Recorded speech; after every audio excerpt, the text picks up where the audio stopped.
Good morning and welcome to the 10th International Conference for Business Management and Entrepreneurial Development. 10 years of groundbreaking research, 10 years of innovation, 10 years of developing talents. That is what this platform has been used for in the last 10 years. We are happy to have you, and we'll kickstart the morning's program with a prayer by the University Chaplain and also the Director for Industry Relations, Reverend Theophilus Tete. Let's welcome him with an applause.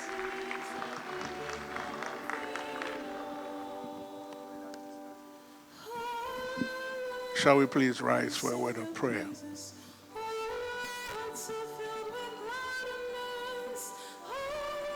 Shall we pray? Our Heavenly Father, we thank you for the gift of life. Thank you for bringing us together to celebrate 10 years, a decade of progress, and we bless you for that. This morning we pray, committing this conference in your care. We ask, Holy Spirit, that you will lead us. And when all is said and done, we'll give you all the praise. We thank you. We commit our brothers and sisters who are yet to join us. Bring them in safely, that we'll celebrate your goodness together. We bless you. In the name of God the Father, God the Son, and God the Holy Spirit. Amen. Thank you.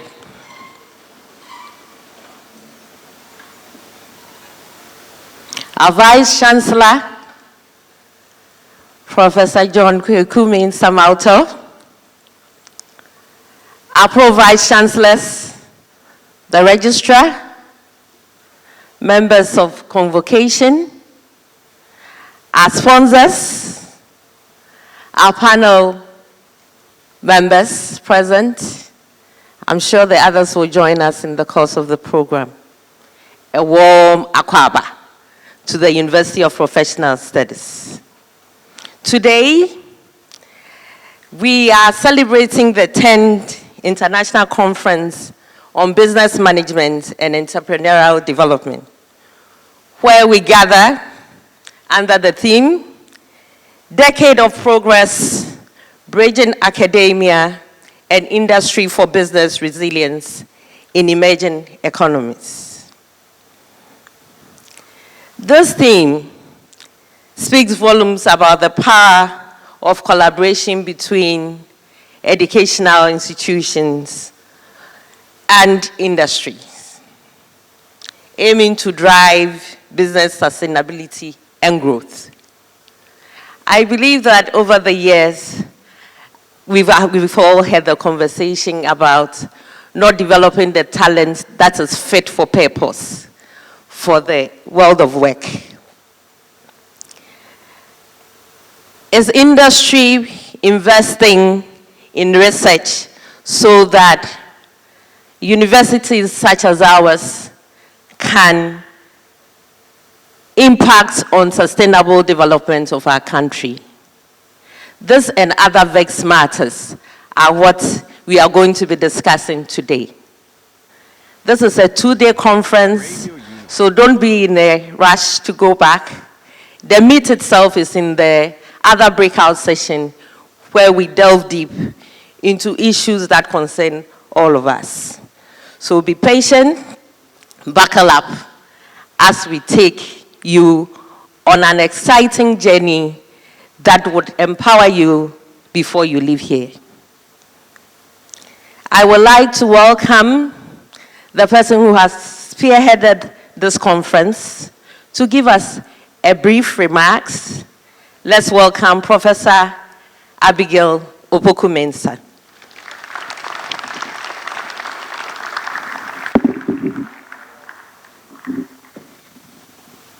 Good morning, everyone. Great. I'm very happy today. our Honorable Minister of Education, who is here to join us, my Vice Chancellor, our Pro-Vice Chancellors, our special keynote speakers, deans and directors present, UPSA staff, our industry captains present, development partners, esteemed academics and researchers, cherished conference participants, students, colleagues, and friends of the media. Good morning once again. It is with immense joy and deep appreciation that I welcome you all to the University of Professional Studies, Accra, for the 10th anniversary edition of the International Conference on Business Management and Entrepreneurial Development, ICBMED 2025. We are truly honored to have you join us today to celebrate a decade of intellectual engagement, policy shaping, academic industry collaboration, and the pursuit of inclusive growth across emerging economies. I would like to begin by extending my profound gratitude to our Vice Chancellor, Professor John Kweku Mensah Mauto, for his visionary leadership and unwavering support. Professor Mauto has laid out a bold agenda to leverage information technology, promote interdisciplinary research, and enhance strategic partnership, all of which align seamlessly with the theme of this year's conference, Decade of Progress, Bridging Academia and Industry for Business Resilience in Emerging Economies. His vision of positioning UPSA as a global hub for innovation and sustainable development resonates strongly with our goal of transforming the ICBMED into a continental platform for thought leadership, entrepreneurship, and applied research. Distinguished guests, the story of the ICBMED is one vision, resilience, and transformation. What began in 2015 as a modest academic initiative designed to stimulate critical inquiry and disseminate research findings in business and management has evolved into a leading platform of international repute in the space of 10 years. Our inaugural conference was convened in a single lecture hall with fewer than 100 participants. Today, we gather in one of the largest auditoriums in the country, hosting participants from Africa, Europe, and the Global South, both in person and online. In the past decade, the conference has inspired policy reforms, fostered collaborative research across borders, and supported capacity building initiatives for early career researchers. The ICBMED has also contributed significantly to UPSA's growing reputation as a knowledge-producing institution of global relevance. As we commemorate this remarkable 10-year journey, it is imperative to cast our gaze forward.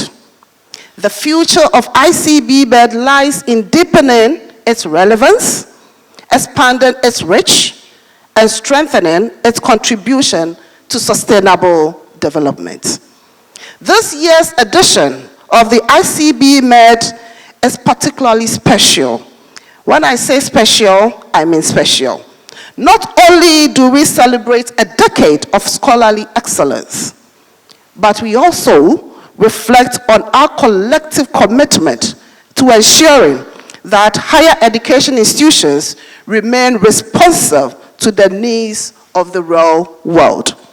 This signals our readiness to shape economic resilience through relevant curricula, evidence-based research, and innovative partnership. We are thrilled to have an unprecedented lineup of speakers today, including national leaders in education and corporate executives, whose collective insights promise to refine how we think about resilience in the business world. Distinguished guests, in addition, we showcase over 120 academic papers across 11 thematic tracks, with special sessions dedicated to digital entrepreneurship, sustainability, and public-private partnership. We express our heartfelt gratitude to our institutional partners who are present here today, our corporate sponsors, and our international collaborators who have supported ICBMED through funding, technical advice, and knowledge exchange. We are grateful. Your belief in this vision and commitment to academic industry synergy have been invaluable. To the members of my planning committee, and they know themselves, I say a big ayiko. Your tireless effort, late night meetings, and professionalism have made this 10th anniversary edition not only possible, but also outstanding. As we commence another exciting chapter in the ICBMED journey, let us remember that progress is not accidental. It is deliberate, collective, and sustained. ICBMED is more than a conference. It is a movement of thinkers, doers, and change makers who are committed to shaping resilient, inclusive, and innovation-driven economies. You are all welcome to ICBMED 2025. I wish you all an engaging, fruitful, and transformative conference ahead. Thank you very much. Thank you very much, Professor Abigail Pokuminster. As she said, ICBMED is not a conference, it's a movement where we are going to actually delve into topics that would set this country in motion. And you don't want to take yourself out what is going to happen right after the opening ceremony. Thank you very much. The conference is being hosted by the Vice Chancellor of this university, and it is my honor and privilege to welcome him. Let's welcome Professor John Kwekume-Ntamauto as he gives his welcome address.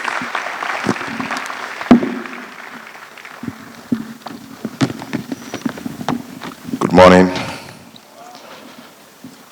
Honorable Minister who's here to join us. That's our Minister of Education. Keynote speakers, Professor Smile GC, Deputy Director General GES, our esteemed sponsors, and a special panelist invited, Provises, Deans and HODs, and our esteemed scholars, our wonderful and hardworking lecturers of this great university, entrepreneurs, policymakers, students, ladies and gentlemen, okay, the media, all the media present.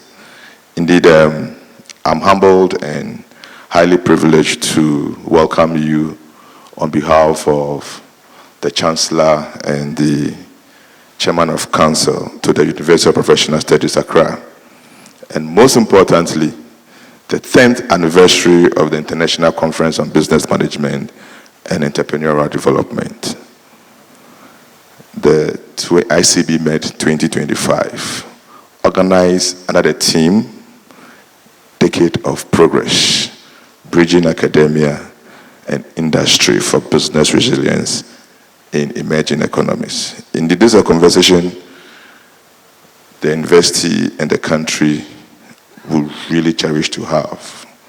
And I'm very happy that we've started it in UPSA. As a result of what started as a modest academic gathering about a decade ago. And today, I stand in one of the favorable positions to tell you about ICBMED. Indeed, as a student of history, I am a man of gratitude and will always acknowledge those who initiated this. But let me tell you a story about ICBMED. This was when UPSA had just transitioned from a teaching university to teaching, learning, and research university. So we really wanted to write our names beyond just a teaching university, but also a research university. So we began our research by organizing departmental seminars. And one day, the Vice Chancellor then, Professor Joshua Alabi, challenged us to initiate the move to have an international conference. Immediately in that meeting, there was a gentleman who believed in it, went back to the office. I remember very well when I went to his office, he prepared a concept note and said, this thing will happen this year. I was like, Prof, are you sure? He said, this thing will happen this year. In the next moment, he submitted a concept note to the then Vice Chancellor, Professor Alabi. And this man's name is Professor Okuhamate, who became the immediate outgone Vice Chancellor. This is the story. I'm very happy to be part of this initiative. And today, I'm once again humbled to stand here celebrating a decade of research, international conference in UPSA. For our leaders, I stand before these noble people to acknowledge your contribution to this university. Professor Joshua Alabi, Professor Okuamate, Aiko, for the wonderful work you did for UPSA. I thought you can do better than that if you can, so that wherever they are, this clap will get to them. Yes. Sorry for my manners. This is what we do in church. So for a second, I thought I was in the church. Yeah. Indeed, our journey has not been without challenges. But today, ICBMED stands tall as one of Ghana's most respected research and business development platforms. And this conference has consistently shaped discussions on economics, economic resilience, entrepreneurship, and digital transformation, addressing the ever-evolving demands of emerging economies. And on this special occasion, I extend my heartfelt gratitude to the entire planning committee, starting from the Pro-Vice Chancellor in charge of research, innovation, and knowledge transfer. I remember the 7:30 Monday morning meetings where we have to question you as to the progress of this program. Thank you for leading the wonderful team led by the Director for Research Consultancy and the wonderful members we have in that team. So let me acknowledge all the research fellows and the committee members who have really worked diligently to uphold the standards of this conference.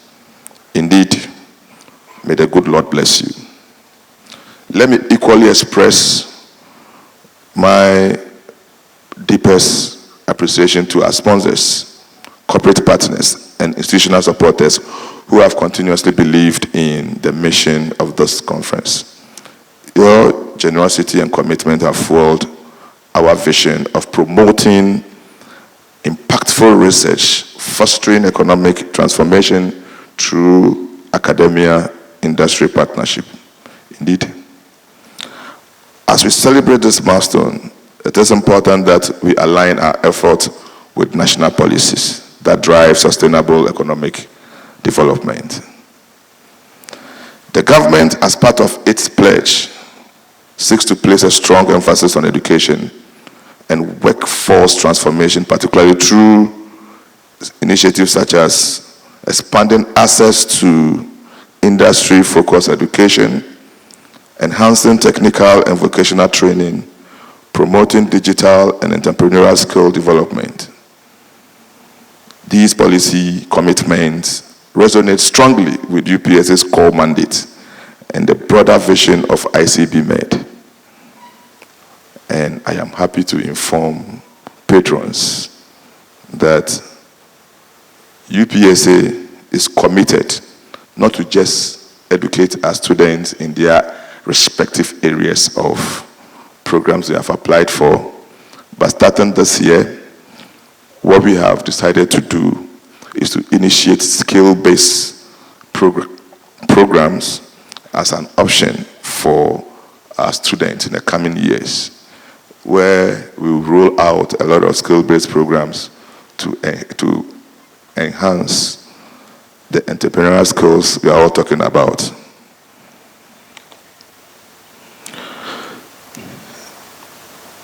Beyond being an academic conference, ICBMED represents a larger vision, one that solidifies UPSA's position in the academia space. Through UPSA's commitment to industry-focused curriculum, innovation, business incubation, entrepreneurial development, policy, and thought leadership.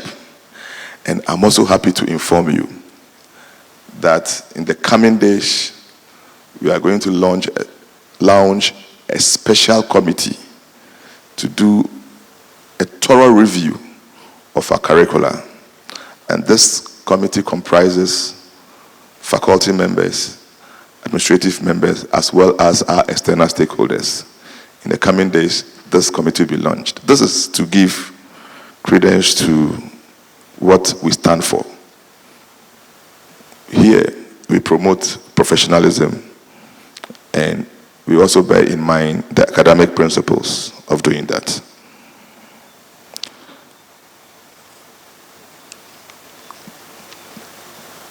Just as we mark this significant decade of progress, it's also important that we are conscious of being forward-lookers and thinkers. Our discussions at this conference should focus on practical innovation, innovative solutions to translate academic research into tangible business innovations. And I know this is what corporate Ghana is looking for. An institution capable of translating academic research into tangible business innovations. And also to strengthen entrepreneurial ecosystems to attract investments and create sustainable development. We also should be looking at leveraging digital transformation to bridge the technology device and boost business sustainability. We should also enhance academia industry research collaborations to tackle Ghanaian, indeed the indigenous Ghanaian challenges. Once again, the University of Professional Studies acknowledging these facts. We are not leaving our students at the undergraduate level behind, but what the management and academic board of this university have done this year is to change the modus operandi of how we conduct research among the undergraduate students. So there's going to be a blend of IT students and other disciplines who in groups will be researching into practical Ghanaian and indigenous challenges, which at the end of the year, we intend translating into practical business solutions through the collaborative effort from our collaborators. From January till date, we have been meeting our collaborators, and I'm very happy AGI is here, and they will really confirm some of these submissions. We have a couple of companies who have pledged to be part of this initiative. The goal is to transition or translate our basic research into some practical solution for our companies. Now, the way forward.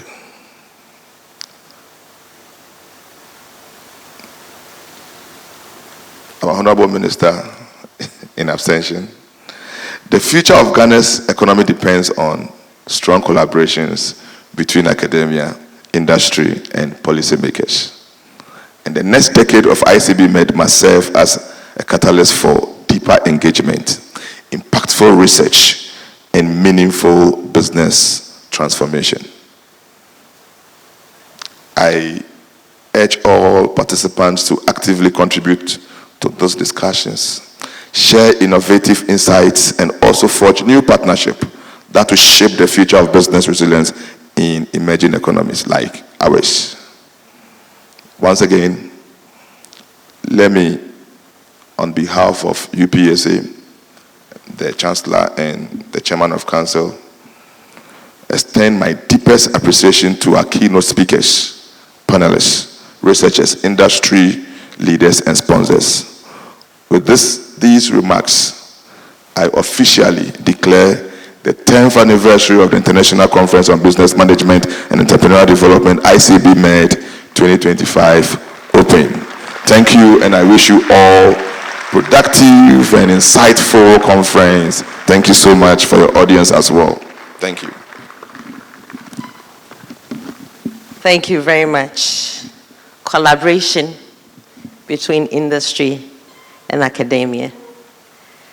Research that would impact indigenous industries in our country. In UPSA, faculty doesn't do research and shelve it. We are impacting society and will continue to do that. And we urge all of you to come along with us. It is my honor to introduce our distinguished guest speaker for today, Dr. Humphrey Kwesi Eyim-Dake is a results-oriented leader known for his impactful contributions and affable personality. As the current Commissioner of the Public Utilities Regulatory Commission and President of the Association of Ghana Industries, he brings a dynamic and passionate approach to driving the association's objective forward. His long-standing service to AGI has been marked by dedication and excellence. Over the years, he has played key roles in advancing the association's advocacy efforts. He first served as the Greater Accra Regional Chair of AGI from 2011. Beyond AGI, Dr. Eyim-Dake is a seasoned businessman, an industrialist and management consultant with over 2 decades of experience spanning management consulting, industry packaging, mining, and bulk haulage of raw materials. Dr. Eyim-Dake's leadership extends to several key national boards, including the Millennium Development Authority, Ghana Integrated Aluminium Development Corporation, Petroleum Hub. Need I go on? I believe he's the man for the season to speak to the theme of the conference. Let's welcome him with a resounding clap. Let's welcome our speaker for today.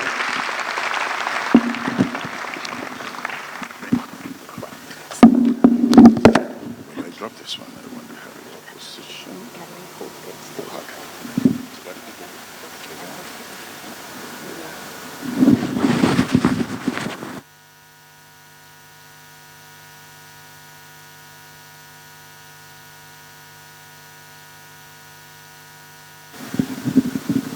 Good morning. The MC and I were struggling to figure out where to put some water. Granted, I need some energy to get going. This is awesome. I think I've done this a number of times, but I see Professor Abigail very determined with the Vice Chancellor to bring revolution into the entrepreneurial world. Thank you. Thank you. So in the absence of the minister, I presume he's on his way in high expectation, because I have a couple of recommendations for the minister. So I believe you'll be here. So Honorable Minister Haruna Idrisu, I guess you're on your way. Professor John Kweku Mensah Mauto, Vice Chancellor of UPSA. In my language, you say, Owele Doji. Professor Smile, my colleague industry leader David, and a member of the association. And I guess I have some association members present.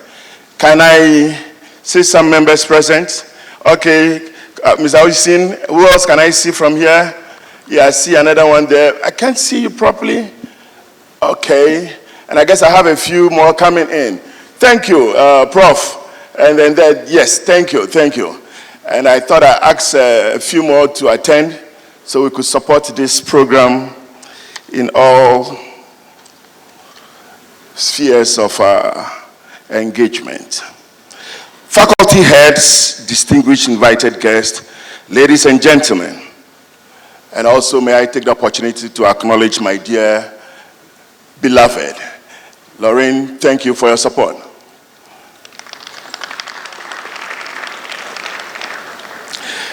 It's an honor to be part of this esteemed gathering of academics, industry leaders, policymakers, as I deliver this key address at this year's International Conference on Business Management and Entrepreneurial Development. This 10th edition celebrates a decade of progress on breaking down silos between universities and businesses, while charting a path to bridge academia and industry for business resilience. In the evolving landscape of emerging economies, such as Ghana, the synergy between academia and industry is not a luxury, but a vital imperative. When universities and business collaborate, ideas in the lab transform into solutions in the marketplace. These partnerships have the potential to bring academic theories to life and equip industry with cutting-edge research and skilled workforce.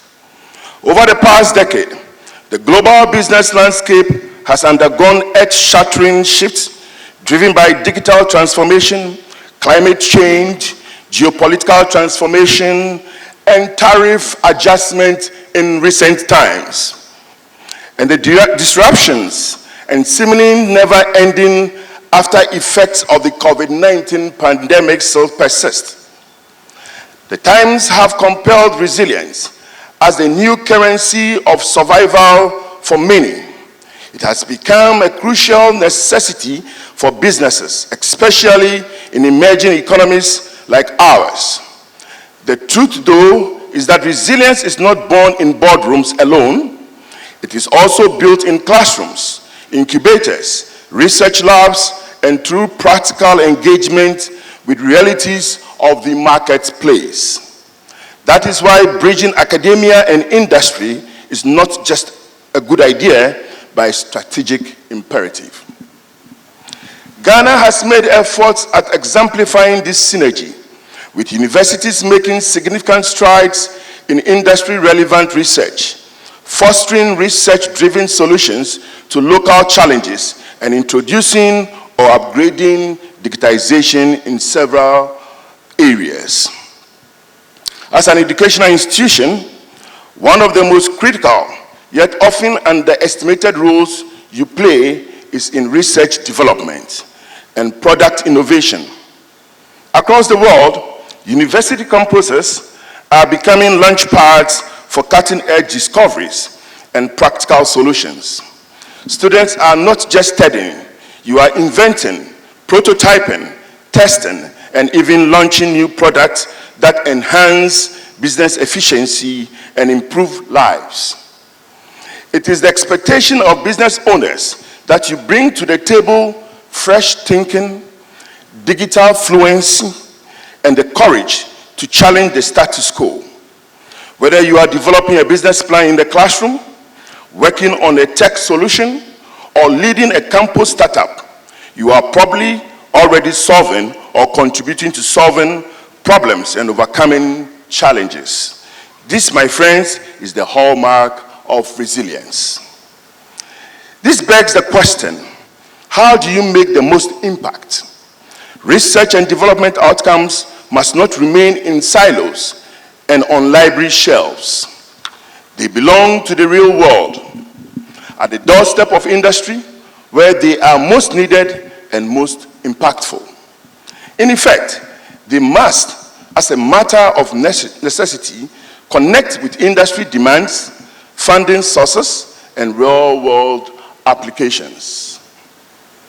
Advanced economies have long recognized the academia-industry nexus as a cornerstone of innovation and resilience.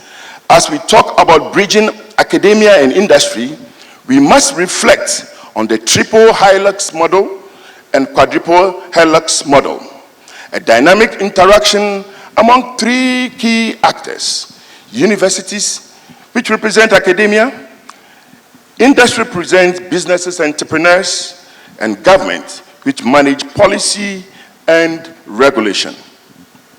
In the case of the quadruple, civil society becomes relevant due to the dispensation of democracy and the dispensation of the free market economy, where demand and supply becomes a determinant of pricing. Together, this creates a system that drives innovation, supports economic development, and builds resilience. South Korea, China, and United States are prime examples I chose for this occasion, each with distinct models of partnership that Ghana and other emerging economies can learn from. Research and development investment as a share of GDP is a key indicator of academia, industry, and policy collaboration. Research and development investment as a share of GDP is a key indicator of academia, industry, and policy collaboration and innovation capacity. South Korea and the United States vastly outspend Ghana in research, while Ghana's R&D budget is about 0.38% of GDP. That of the United States is about 3.4%. China, 2.68%. South Korea, 5.3%. And the combined EU zone have an intensity stood at about 2.1% of their GDP dedicated to research. Not surprisingly, in South Korea, decades of policy focus on science and technology have led to the development of many innovations which have caught on with the world today. Partnerships between academia, industry have propelled Korean firms like Samsung, Hyundai, and LG to global leadership and created an economy capable of continuous reinventing itself. I had an opportunity to be part of a delegation to visit South Korea to study this research capacity and how they use their research funds for industry purpose and this collaboration of the Hilux model we're describing. I did the same for China, I did the same for US. And it's amazing how they are intentional and purposeful. I sought to bring one of the books I brought from South Korea and China, and they have documented this very purposefully into the future. And as you flip through it, you see the clear intentions and intentionality of research, industry, and academia. In China, you find the story of Huawei, which is revolutionary and very inspiring, using the Hilux model of innovation, overseas expansion and organizational structure hinge on a collaboration among universities. In the case of the US, you find the case of Stanford University and the case of Silicon Valley, and the funding through the various regional teaching schools that today has made the story of Google, Hewlett-Packard, Facebook, and many more through research collaboration between universities, industry, and government. And in the case of the government of the US, the Bayh-Dole Act of 1980 empowered US universities to commercialize federally funded research, unleashing a wave of technology transfer and startup formation. The all-popular social media network Facebook is no exemption of such. These examples underscore the significance of investment in knowledge and innovation hubs, as well as active collaboration as the bedrock of resilient business economy. The success stories of these three countries in this regard is as a result of the ability to effectively leverage the resources and support provided a triple helix model, particularly strong government support and collaborations with academia. And in the case of the South, I use South Korea a lot because into history we all know once upon a time we were on the same league with South Korea. And if you see the stages of development and the clear intentions and decisions made by men in authority, that's why I wish I had the minister here to tell him a couple of things. You've got to be intentional about this line of action. Ladies and gentlemen, Ghana's story over the past decade is one of ambition, potential, and gradual transformation. That's what I stress on the gradual. It is not lost on us that it has been a long and tough road. Our operating environment has not been a particularly easy one. Associated with our jurisdiction, you will find high cost of credit, high cost of energy. Trading across borders is associated with significant challenges. It's believed in the league of establishing business and doing business, Ghana is doing well. Nonetheless, when it comes to the case of insolvency, because in this room I see a number of entrepreneurs. However, in the cluster that I find, out of 10, the likelihood of 80 dropping out is great. But what is the provision in law for insolvency? Garia, one of the arms of insolvency, is into assist, but it's a tall order. We have cultural and entrepreneurship nuances that have effect on the entrepreneur's lifestyle. It is believed, and I have this on record, that once upon a time, one of our companies who used to produce shoes, anytime we do annual general meetings, he comes over with a number of shoes and he sells to members in the gathering. He approached one of my past presidents. One of the days he passed by. This time he said, Mr. President, nobody bought any of my pairs of shoes. So even money to go back to Kumasi was a difficulty. So the president said, this time around, I don't have money to support you. However, I will introduce you to a few friends and make sure you have an opportunity to trade in your product. The president says he knew the owner of the Bachona shopping mall, correct. And then he created a shelf for this gentleman. The first time he put his shoes in there, and he chanced by the shop and asked the shop owner, how many of the pairs have been traded? The case was none. He moved into the shop and he saw the location where the shoes were placed. They were not attractive enough. He made a case and the shoes were placed at eye level at a vantage point. I'm told subsequently, the shoes were bought. He brought 20 pieces. It will all go. He brings another 20. Gradually, the guy was making money. So he was excited for the gentleman.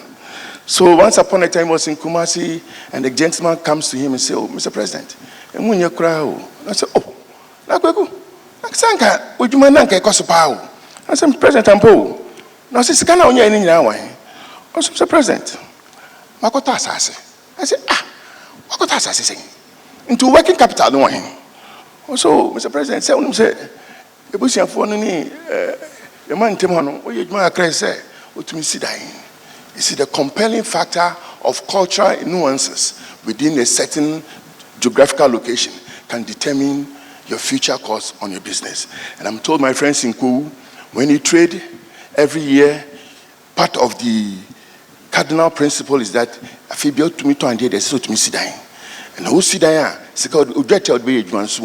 the culture and entrepreneurship are also issues. As you come onto the field, we will engage you and network you and make your priorities right. Thank you. Unfavorable exemption laws. In the decade in review, exemption laws became an issue that the past government had a lot of difficulties with the IMF. And you all remember the 1D, 1F. A number of exemption laws went to Parliament and they were never passed. It became another difficulty. Today, by virtue of all these difficulties, exemptions laws are not favorable for manufacturing, because for you to get an exemption, you need to put the application through, if it's GIPC, then goes through the Ministry of Finance, then goes through the Select Committee in Parliament. By the time you go through all this process to be determined, it's a tall order.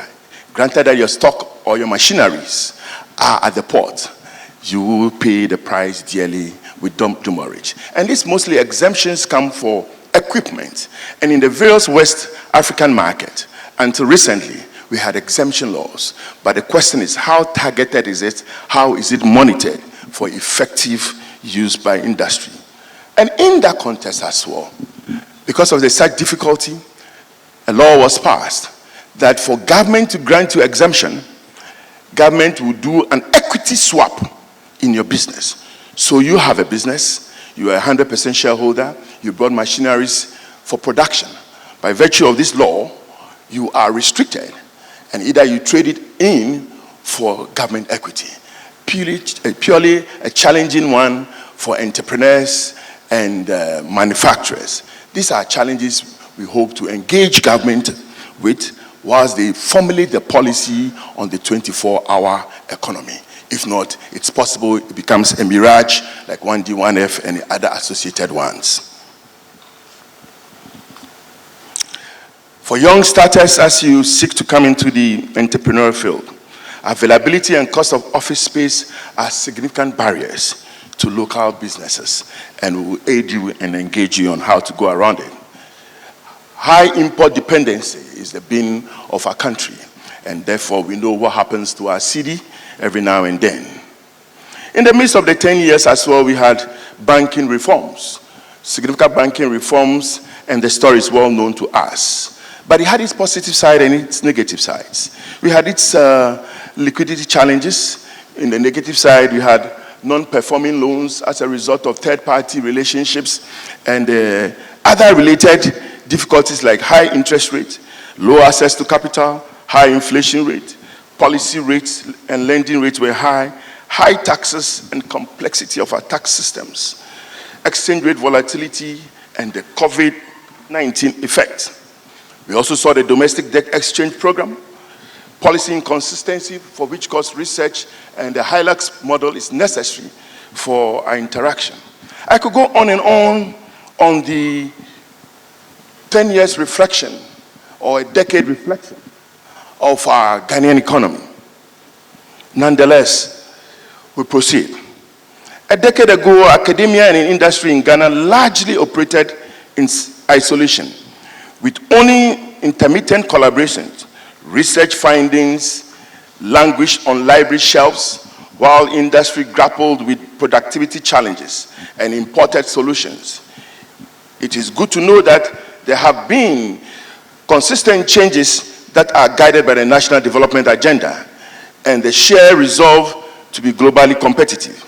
The insufficiency of our budgetary allocation for research and development, backed with implementation, actions and policies, are part of our challenges in our country.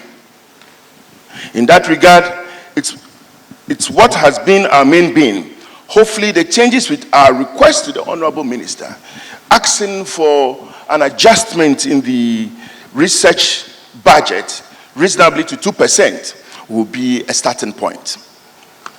Ghana's university and businesses have moved closer together year on year with growing recognition of need for each other, which has nurtured partnerships that are enhancing innovation and resilience. Some of your colleagues' universities have begun establishing offices for industrial liaison and technology transfer. The University of Ghana and Kwame Nkrumah University host annual research fairs, inviting industry stakeholders, showcasing prototypes and innovations that could be commercialized. I'm aware that there are such hubs and initiatives within the UPSA as well that we seek to partner.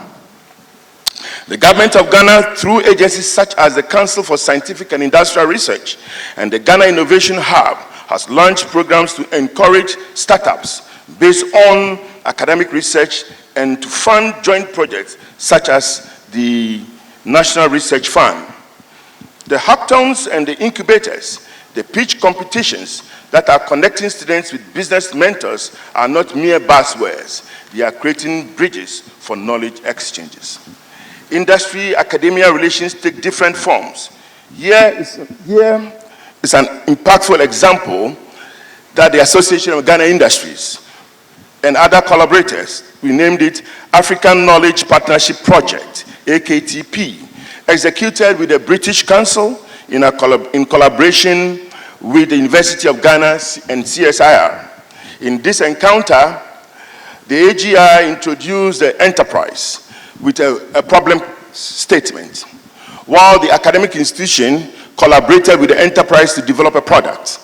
And then the British Council funded the interventions. The solution that came out became part of the products known as the cocoa processing company's dark chocolate.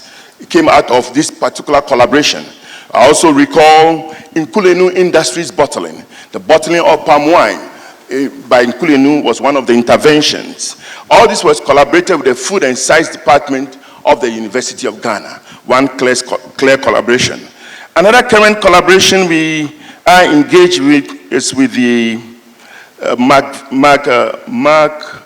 McGill University, a 10-year project with MasterCard Foundation, McGill University from Canada, collaborating with the University of Ghana, KNUST, UHAS, and a few others to train entrepreneurs. The AGI will then identify and arrange with industry members to take these trained students for attachment. This program is running, and I believe it's not too late to get you into this program considering your population size. Another project we also executed, it's called the Wiring Innovation. Let me read this one. The wiring innovation in the cables industry was one of the projects, one of our past presidents, the MD of Tropical Cables, partnered the University of Science and Technology to create a collaboration for testing of the cables produced in his factory. They had opportunity for students to do on-site research, and the lecturers also had opportunity to go to the classroom to share their various knowledge on the cable formulation, to the extent that it aided them determine the HS code for the cables. Today, Tropical Cables, and among other cable factories in Ghana, Nexans, Railroad Cables, and others, have taken advantage of this collaboration, and they enroll in students from universities to train. By virtue of that, the capacity of these cable factories have been elevated. In recent times, we all heard about the story about the ECG and the related cables issue that came up. These factories produce conductors and cables, part of the value chain of the aluminium, what we call the aluminium value chain, through the bauxite, smelting, Valco, and all the way as part of the outputs in the aluminium value chain and creating jobs. By virtue of this intervention, we were able to influence policy for local content. And therefore, when the debacle of the ECG purchasing all manner of cables from external sources, it was a great concern. It was a breach of an LI which we champion as part of the local content. And in a local content balance, we have local content as local content companies and indigenous content. There are two distinct issues that we need to appreciate. Because a foreign company can be established in Ghana by virtue of our laws. It's a local content company. But when you disaggregate that, you find an indigenous company and a local content, which all fall within the category. Beyond the cable industry, we did one also for the poultry farms. And in the poultry farms, we call it Omega-3. Omega-3 was through a research led by Dr. Jacob Al-Hassan Hamidu from the KNUST that developed Omega-3. And Omega-3, through the formulation of the feed, we formulated superior nutritious eggs that became one of the flagships in the egg production through the laying. We have the broilers and the layers in the breeding of chicken, and the off products, which are omega-3 eggs, became one of our flagship projects in our collaboration in the 3 Hilux model. The impact of this collaboration is multifold. Farmers who work with scientists are adopting better feeding regimes and breeding practices, raising their productivity. Some are beginning to produce the fortified eggs, which can improve public health while giving farmers a competitive market. Then there is the impact of the ICT. I see my time is up. Let me check it out. My time up? Let me run up. So let me do the ICT one. So in the ICT world, we had a number of collaboration, and we are proud of what GiftMix and that of Ghana.gov has done. This has increased domestic revenue mobilization significantly. And we are all aware, today you sit here, you pay your bills. These are part of the collaboration that aided this support. And I recall a current one that is happening in the artificial intelligence space, which was a clear collaboration with Ashesi University and Impuntu. Impuntu is one of our, Impuntu Technologies is one of our businesses and a member of the association. And they've created an AI agent called Snowly. Snowly is another form of dipstick. And however, in the case of Snowly, it is accustomed to our various language barriers and data collected in our geographical location into Africa. The AI revolution, we are finding ways to customize it to meet the Ghanaian need and our jurisdictional application. While we have made progress that is worthwhile, kindly indulge me as I profess these recommendations. The improvement in the industry-academia linkage requires policy to support and spur it on stable macroeconomic environment. Policies to support made in Ghana goods, stable macroeconomic environment, the use of the public procurement authority laws for procurement of made in Ghana goods under the margins of preference. Promoting local products through supportive policies can enhance the market share. Aligning academia curriculum with industry reforms and promoting joint research are part of this. Ladies and gentlemen, what might the next decade look like if we double down on this part? Picture Ghana where every major industry has a core research partner at a university, where engineers, scientists, and business leaders brainstorm together regularly. In such a future, if or when a crisis hits, irrespective of its nature and potential of disruption, our responses will be swifter, better planned, thoughtfully implemented, and best of all, rooted in local innovation. Universities would rapidly prototype situations or solutions. Industries would pilot and implement them. Government will provide enabling policies. This is not Ethiopia. This is entirely within reach. And countries like South Korea have shown it can be done. It can be done even under tough starting conditions just like ours. Together, we must address the gaps, increase investment in R&D, both by government and by encouraging private sector R&D spending through incentive, and remove any remaining barriers between the ivory tower and the factory floor. Academia must continue its evolution, rewarding professors not just for publications, but also for patents, prototypes, and partnerships that impact society.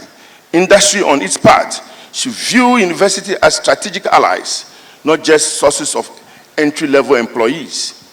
Hiring interns, funding research, chairs or labs, and co-developing training programs is not charity. It's an investment in a company's own longevity as the next generation of managers and entrepreneurs and change agents. Students should step into the world that is fast-paced, volatile, and opportunity-rich. You should be curious, colleagues, be collaborative, build networks across disciplines and borders, and seek not just to find jobs, but to create them. Let us remember that the most resilient businesses are those that solve real problems. Let your research, your startups, and your careers be driven by purposes that meet the needs of people and the promise of progress. Do not expect quick fix as you enter the world of work. Thankfully, we have a firm promise of a resetting agenda by John Mahama. A big push, a made in Ghana policy amendment of the PPA to support local purchases, exchange rate stability using the gold bond initiative. We can look forward to a productive, growth-oriented economy or an enterprising economy. Today, a number of universities have introduced entrepreneurship courses, which is great. However, the reality is that not everyone can become an entrepreneur. So whilst learning entrepreneurial skills, let us also prepare to be great employees for existing jobs and become intrapreneurs in the place we work. When we contribute effectively this way, it will enhance our chances of success when we later set up our own businesses. Policymakers have a role as well. I urge our government and others in Africa to consider policies similar to the US Bayh-Dole Act, which is a steering of policies that empower researchers to commercialize inventions. We can also add tax breaks to companies that license local patents or collaborate with universities. In conclusion, let us remind ourselves why all of this matter.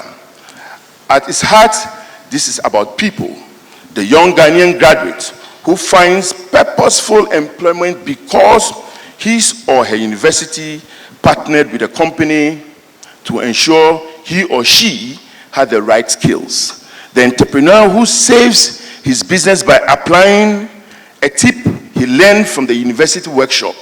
The community that thrives because local industries keep running in tough times thanks to innovation born from research. Ladies and gentlemen, the last decade was just the opening act. The next will be the true test of how far academia, industry partnerships can drive sustainable development and business resilience in emerging economies. The road may be littered with volatility, uncertainty, complexity, and ambiguity. Nonetheless, if we can count on ourselves and each other to be intentional, we can, with the audacity of hope, curiosity, and foresight, we can collectively make the next decade after here count conveniently. Together, let us build on this decade of progress and stride confidently into a future of inclusive prosperity. I'm most grateful for the opportunity, and thank you for your attention. Thank you.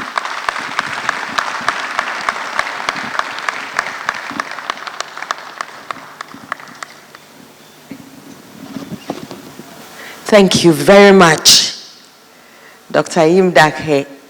The same that he feel when the chief speaks, you don't want to dilute what he said. So I won't attempt it. Thank you so much.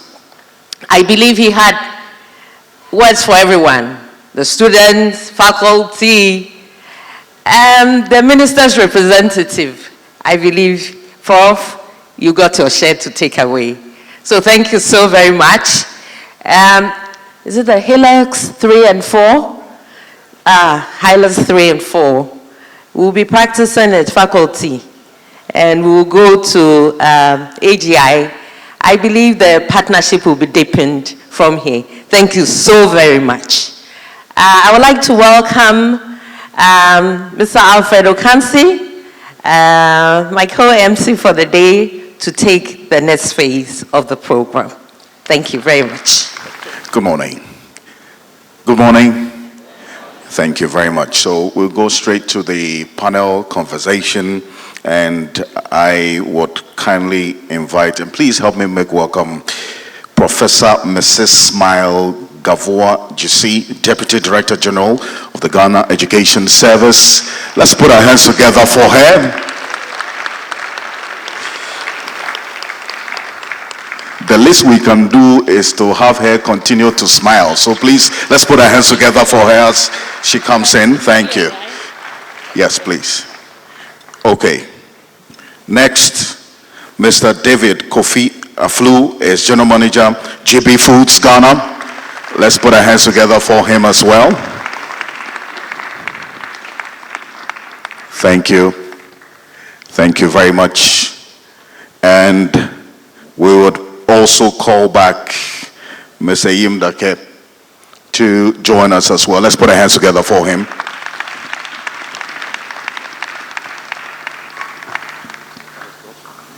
Thank you. Thank you very much. And Doc, you've had a real bite on the theme, also speaking extensively on it. So I'll take initial comments on the theme. So this plenary is going to have 3 phases: an initial comment on the theme, the broader theme that we have, and then we'll go into the 3-phase questions with specific thematic areas for every round of questioning. So, Prof, let me start off with you. Just general comments on the broader theme that we have for today. Thank you very much. I want to quickly start, distinguished ladies and gentlemen, by really commending UPSA, the Vice Chancellor, the management, and the planning committee for this great conference. I've been following them keenly for the past 10 years, watching or joining online virtually mostly. I don't come here, but I'm happy to be here today and participate in this big conference. I always say that in academia, our job doesn't end just by graduation, big graduation ceremony with the gowns and celebration, but it ends with our students getting jobs in the industry or creating jobs for themselves. That is a hallmark of a quality education. And I sometimes tell my students and my colleague faculty members that we should take ourselves like kinky sellers. When we start by getting the maize and all the processes and everything, and you get it to the roadside, your work doesn't end there until they come and buy everything, the product. So there are some products that some sellers are able to sell all their products by 10 a.m., others 7. Others, they have to go and hit it over and over again. So what goes into that process? Well, how do we get our students get jobs? How can they create their own enterprises? That's where the thing comes in. Great collaboration, great partnership, working together. So we'll delve into this discussion further to another level to see how we can produce quality students that will be very responsive to dynamic business environment. Thank you very much. Wonderful, thank you. Zaflo, just initial comments on the bridging academia and industry nexus. Yes. Thank you. So, the minister's representative, the Pro-Vice Chancellor, who we were at Legon together, Prof. Entry. Nice meeting you after so many years. Doc,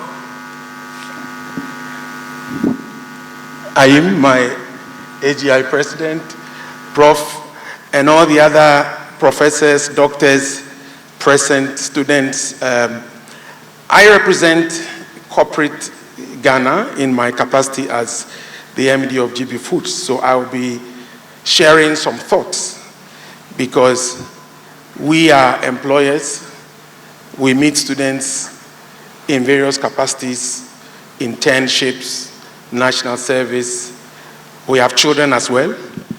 And so I hope some of the thoughts I'll be sharing will provoke students and provoke also the opportunities that are available to collaborate better between academia and corporate Ghana. Thank you very much and looking forward to a healthy discussion. Wonderful, thank you. Let's put our hands together for him as well.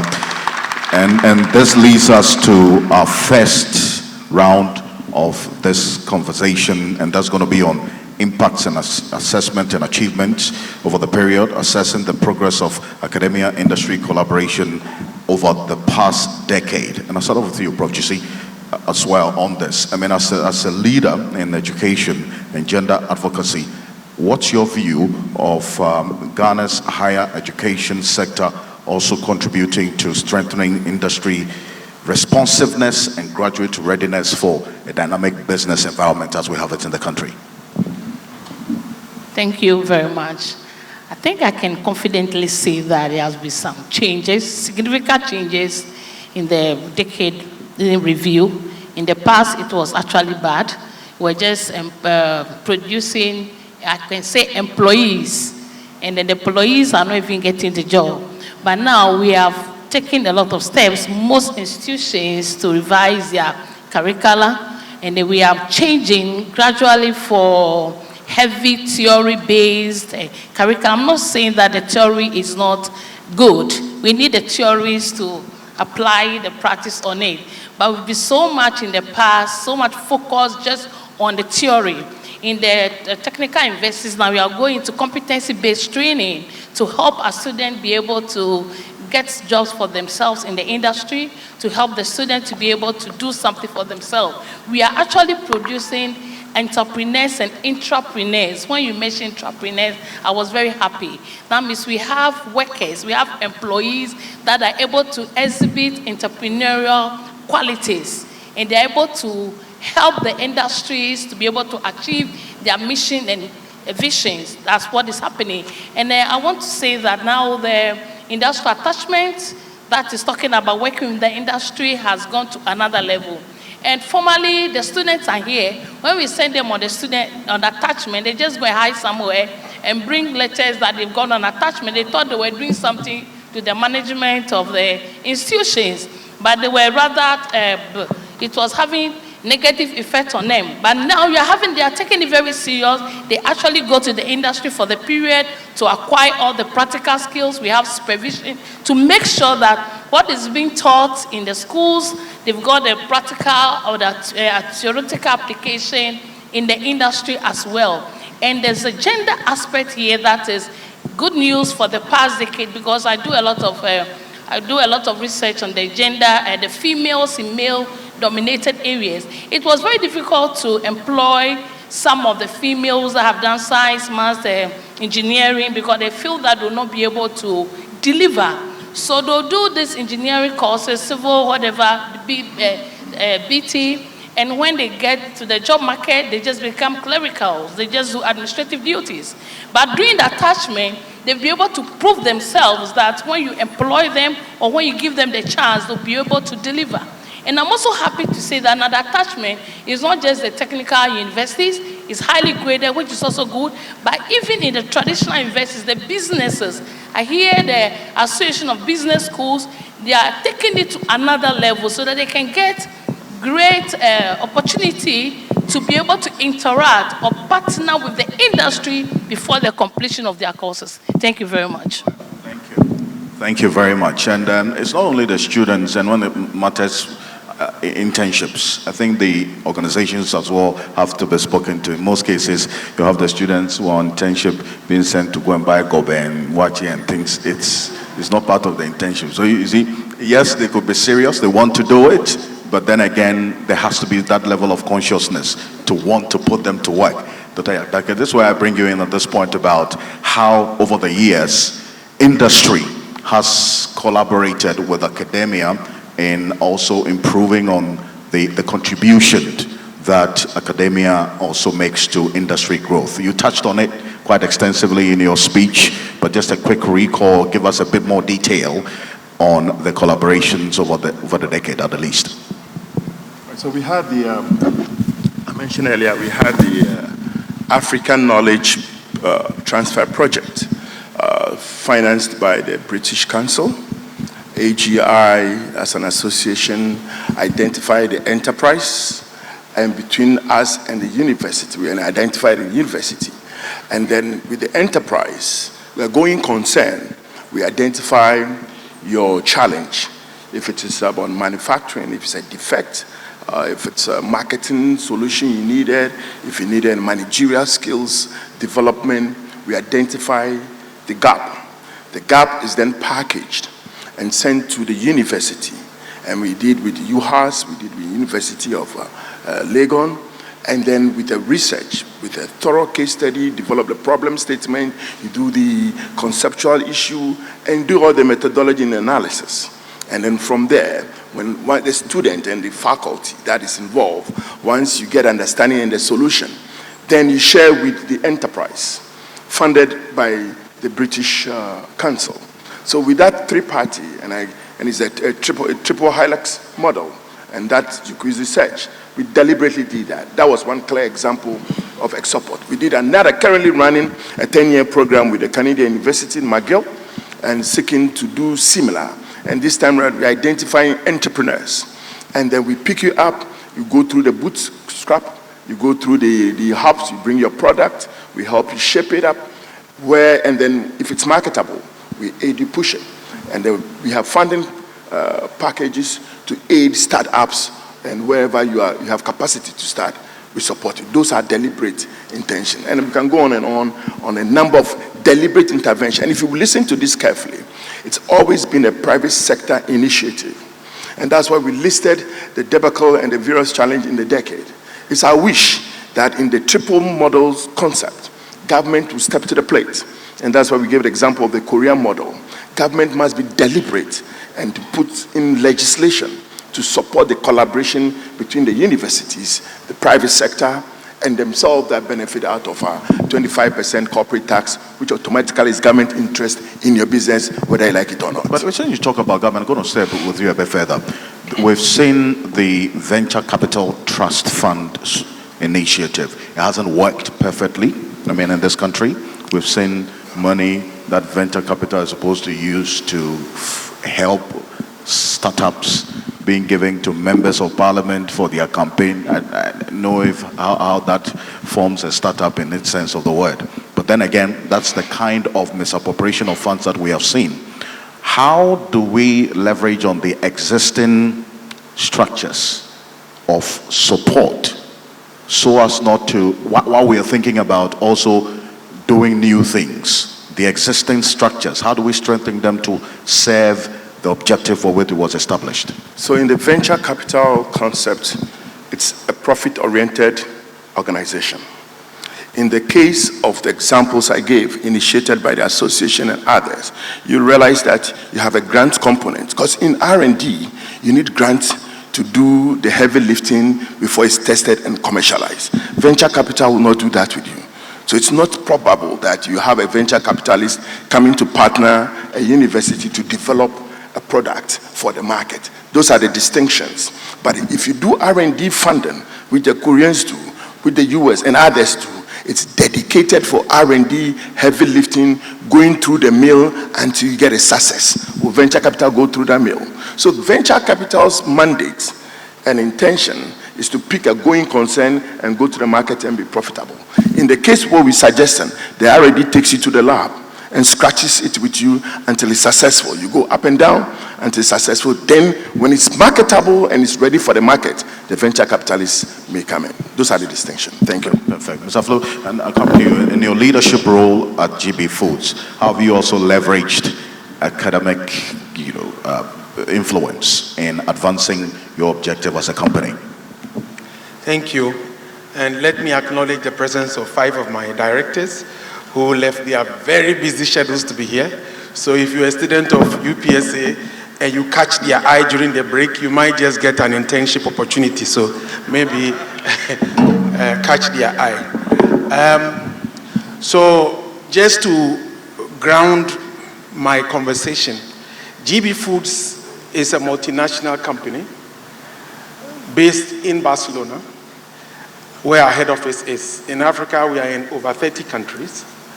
And in Ghana, we are known for our iconic brands, Gino, Pomo, Brisbane, Jago. We are the leader in the tomato category. And we have brands in the herbs and spices and mayonnaise categories. Now to your question. As a business, which is a food business, I'm sure many of us do not know that according to the WHO, 50%, 50, of the deaths of children in Africa are caused by malnutrition. I don't know whether you know, you can Google it. Now come to Ghana. Almost 25% of the deaths of under 5-year-olds, which is almost 9,100 and something children, are caused by malnutrition. In Africa's case, it's 2.7 million children die every year. Now, as a business, GB Foods, as a multinational with footprint in Africa, one of our key objectives has been to be able to work with some stakeholders to drive down this malnutrition problem. And this is malnutrition caused by deficiency of micronutrients. And so for the last few years, we have been working with the Bill and Melinda Gates Foundation, now they are called the Gates Foundation, the University of Ghana, the University of California, Davis, and a few other organizations to be able to find carriers to have fortification of these micronutrients. And the micronutrients which we are targeting, which are causing these big issues of malnutrition, one of them, I'm sure you will know, is iron. We have zinc, we have vitamin A, vitamin B, iodine. So this is a project that is running at the moment, and it's one opportunity which we have leveraged where academia, industry, and even governments have come together to be able to drive this, not just for Ghana, but also for entire Africa. So this is one of the things that we are doing amongst the many several things that we do as well. I was hoping that when he mentioned that 5 of the directors here, you can catch their eye, get an internship, you put your hands together for GB Foods. Aren't you happy about it? Except to say that you need to identify the directors yourself. He didn't introduce them.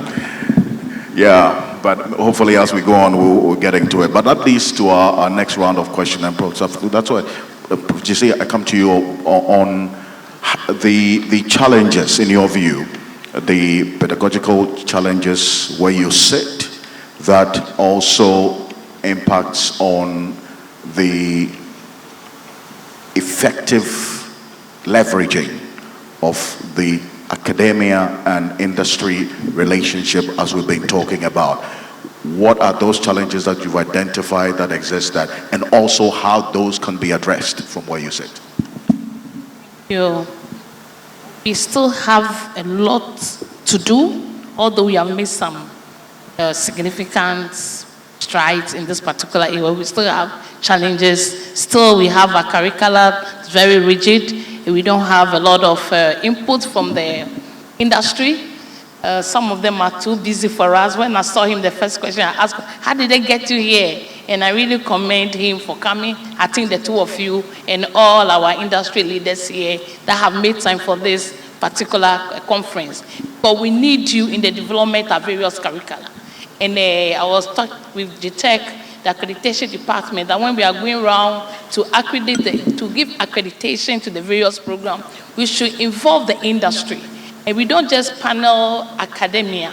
Otherwise, we'll just look at the theory aspect of what should be taught our students. And when we get the academia, the industry very much involved in it, we will not have much problem. We can produce our students ready for the world of work. So we still have very rigid curricula that just theory-based. That is one aspect. Here we have a lot of institutions we complain about limited resources to be able to go into digitalization and also go to the modern curriculum and all that. Now there's nothing that is done manually.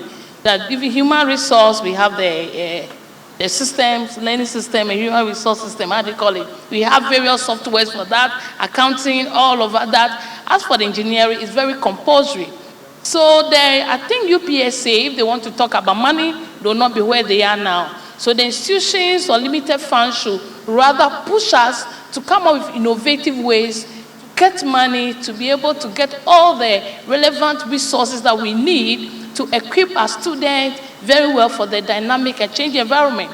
The students that we produce here can be very relevant in China, Korea, US, and everywhere that we want to talk about. That is very important. Then we talk about innovation. We should have models of innovation in our curricula to let the critical thinking skills. So we don't just produce students that will go to the world of work and they have to be told whatever to do. They should be proactive, be able to take initiatives. So those are the issues that we have. We need to really overhaul our curriculum. We should always frequently review our curriculum based on the changing situations. Thank you very much. Wonderful, thank you. And on that particular, let me stay a bit further with you because it's a conversation we've had over time. Yeah. And that there's that disconnect between most of what is taught in the lecture hall and what exists in real world. Now, I want to find out what suggestions beyond just the changing of the curriculum would address this disconnect that you talk about. Thank you. One of them, that's the pedagogy. We encourage our faculty that when we are teaching a particular course, you can arrange with a captain of industry, somebody that is really in the industry, to come and take a course, teach the children the practical aspect, right? That you bring the industry to the student. So the pedagogy is very important. The case studies, the discussions, that is very important. And we say we are teaching entrepreneurship, even from the technical investors, by just theory. I don't think whether it's entrepreneurship we are teaching them. If we don't have the centers, if we can't let them incubate the businesses, if we can't let them identify business opportunities, start something, we are able to supervise them. So right after school, before they complete, they have started something on their own. So those are some of the practical ways. So we call it the pedagogy. We must look at it very, very critically so that we can be able to help students or prepare them very well for the dynamic business environment. Perfect. And this one, I know UPSA does, because I was a student here. At the master's level, we had Mr. Flu, and then also some other persons join us in the lecture hall to share with us industry-related experiences. So that one, I can say for sure that it happens. The Brands and Communications Management, this was sometime in 2021. So let's put our hands together for UPSA. Yeah. They're doing what you're already recommending. Thank you. And Dr. Imdake, so on this bit, let's talk about the structural policy and from where you said maybe the gaps that still limits the collaboration that we're talking about, and then also that connect between industry and academia. So we always use benchmark or use best practices to guide such, and that is why we did a bit of reference to the Korean model. And then so in the Korean model, they have what we call the Industry Academia Act. So it's a legislation. We do not have such robust or enforceable act in Ghana. In Malaysia, they do have same for purpose of collaboration, say between the Ministry of Education, Ministry of Trade, Ministry of Science and Technology, in an act. So it's deliberate, intentional, and it's sanctionable by an act. Same as we have in Ghana for Get Fund. So through Get Fund, you could have dedicated levies that goes into a particular fund for various construction. This is our request. Because when you do the demand or you do the supply, right? Then the demand aspect must be deliberately created. So our request is that there must be a legislation like that of the GET fund for research purposes. That's why I gave a distinction between a venture capital fund and a research fund, so that this becomes the bedrock of every innovation. And in all developed worlds, and I mentioned Sandia, Idaho Labs in the US, you go to Malaysia, you find them. These are the hubs of development. This is where you do all the theory combined with the practical, like she mentioned, in an incubator system, do all your mistakes, and then push it up. You see a bit of collaboration that is being pushed. Like if you see, listen to the GB Foods one, you realize that they seek to drive it with the partners they have to execute it. The longevity comes to them in terms of benefit, but it's mutual. So our request, per the examples I've given, is that it should be robust, it should be enforceable, it should be deliberately, it should be an ally for purposes of execution. Thank you. Thank you very much. Saflo, on this bit, still with your sector, FMCG, what in your view, based on your own review, has been that disconnect in the areas of scale, adaptability, research between industry and academia? Yeah. So to start, I don't want it to be like a morning session and all we are going to be talking about is problems. I think we need to give academia a lot of credit. I don't think you mind to give a round of applause for UPSA. I would say I was in Presec just across from 85 to 92. And at the time, the UPSA that was here at the time, I think this is significantly bigger and the impact is stronger. And for that reason, I believe that we need to applaud you for the work that you are doing. To your question, we receive many students. Every year we take on national service. I was asking the HR director and she told me we have about 40 national service. I said, wow. I said, how many interns? She told me about 23. I said, wow. So that is active. And these are people we interact with every day. Now, one of the things we observe from many students who come in, either they are interns or graduates, and let me even focus on the graduates, it's a mismatch.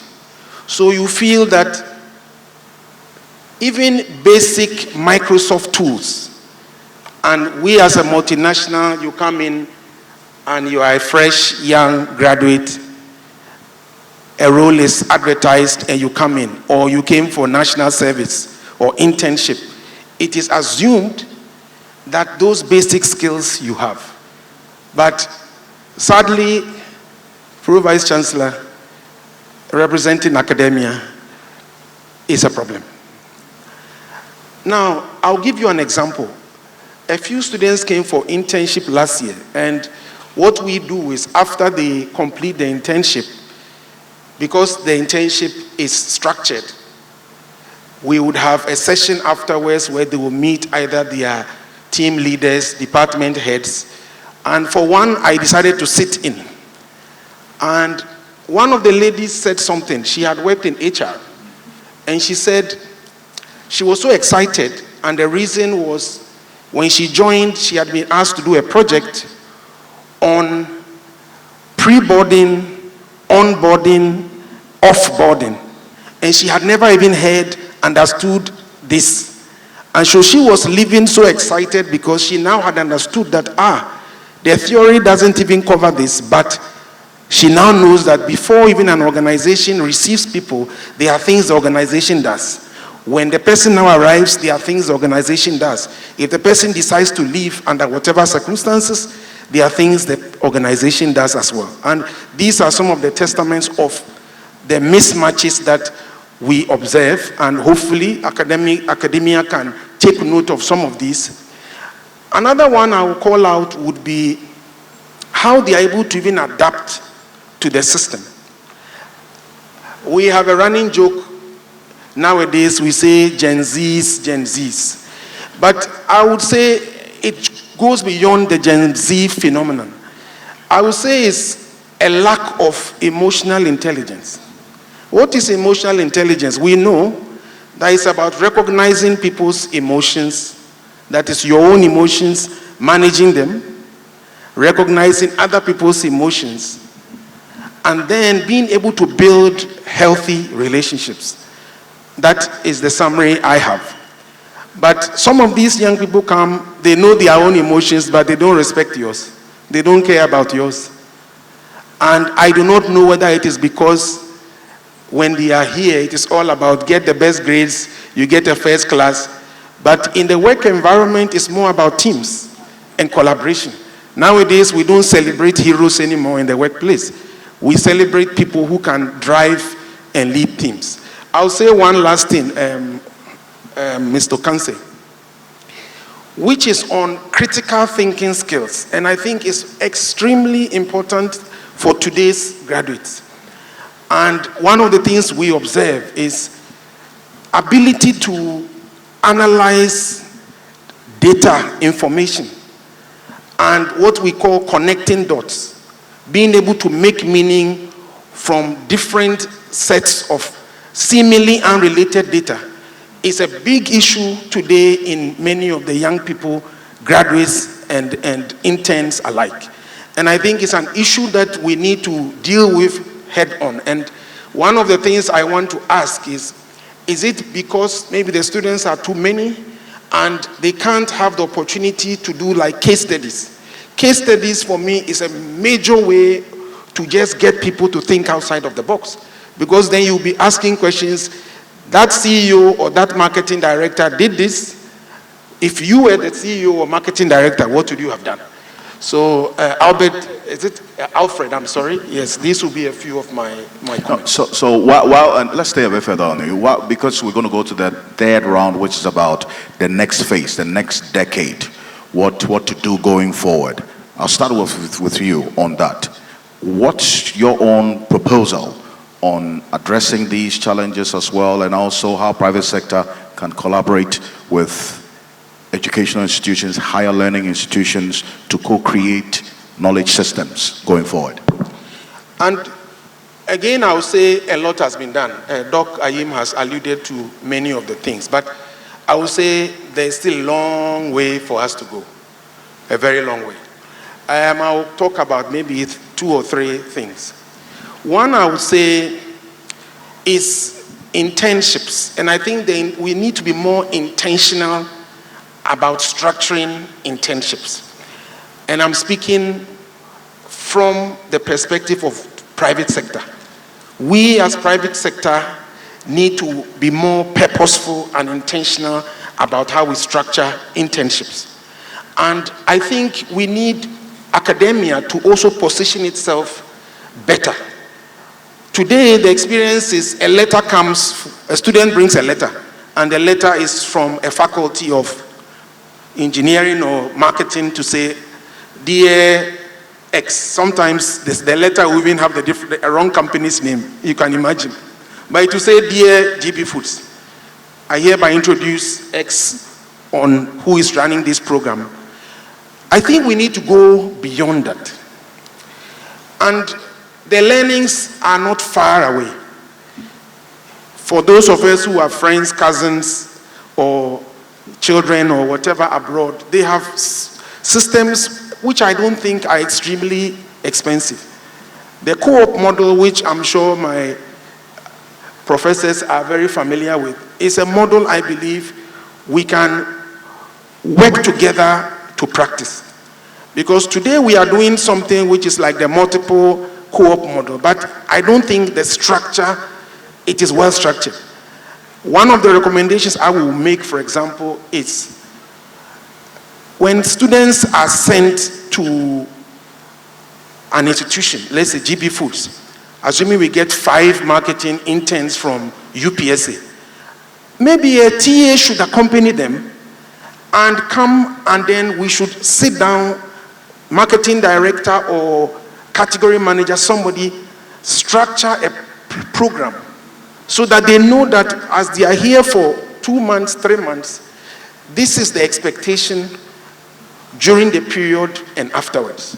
There was a case where some people came and I insisted that when they finish, I want a report.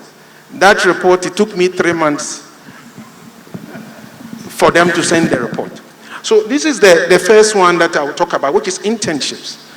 Closely associated to that, I will say, is mentoring. And this again, I will throw back to ourselves as private sector or corporate Ghana. We need to put in the time. And Prof, to your point, we are extremely busy people. But we need to put in the time to say maybe 1 hour a month for one person so that we can invest and help them understand the journey and how they can navigate on this. The second point I will talk about is on collaboration. It's on the curriculum. And I think, Prof, you alluded to that. The curriculums, and the Vice Chancellor interestingly just mentioned that you are going to do a big work on reviewing the curriculum. I hope and pray that you would involve practitioners. And I think the lawyers and the accountants have done a pretty good job. But those of us who are commercial people, marketers, HR, I think there's a lot of opportunity in that space where we can co-create. Some of us who are available can even become like adjunct lecturers. They come in once a while. I know, where's Dr. Akushka? She invited me once. I couldn't make it, so I sent the marketing director. She said that the session was very educative. But these are things I believe we can institutionalize. And the value for even those who will be sharing their knowledge, I think, is immense. The last point I will raise is on research. And I alluded to what we are doing with the Bill Gates and other foundations to work on like a bouillon cube, which is fortified in that regard. But there are lots of things that we can and should be doing.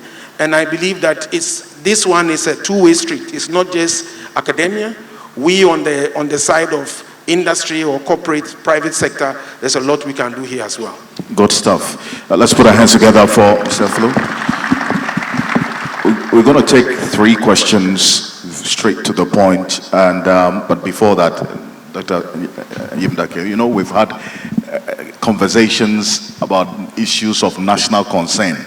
So I'm going to elevate your suggestions to the national level. From having to have sat on boards, still sitting on boards and chairing some of them, and then also your leadership in the Association of Ghana Industries over the years. What are the strategic steps at the national level that you think should be taken to align innovation policy and then also institutional, that's academic institutional knowledge going forward? Okay. I guess we've exhausted the research fund subject, so I'm not going to go on that. That's one key one for national. The second one is the curriculum that he mentioned, and you need to tailor the curriculum with regulations.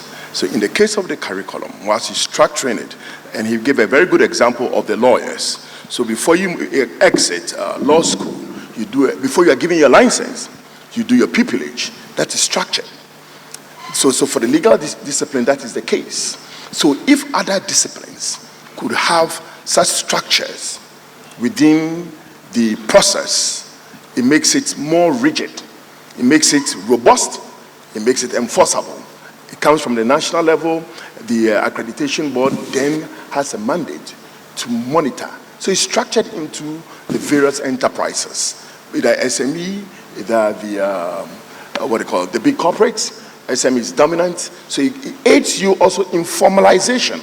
It tracks you all the way through your SNIT contribution and many others. So curriculum formalization makes it. The next one will be the incubator system. Once you do the structure and it's a curriculum base, so in the incubator system, that's where all the trial errors happens, or you call it the hubs.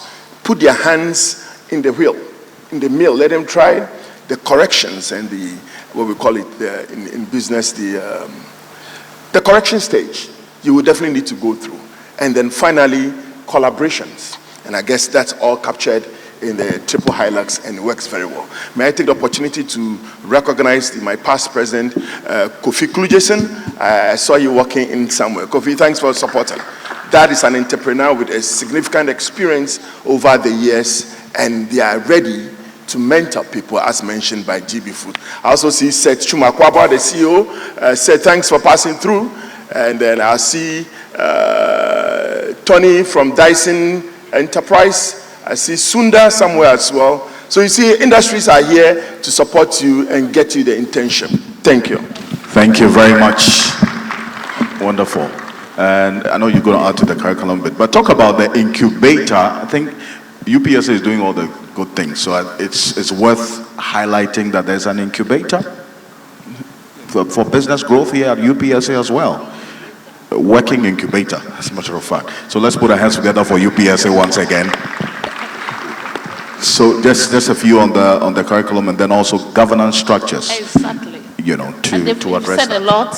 Great. So the first thing in my mind is our leadership. The governance is very important. Having committed leaderships to be able to bridge the gap between industry and academia. It doesn't just happen.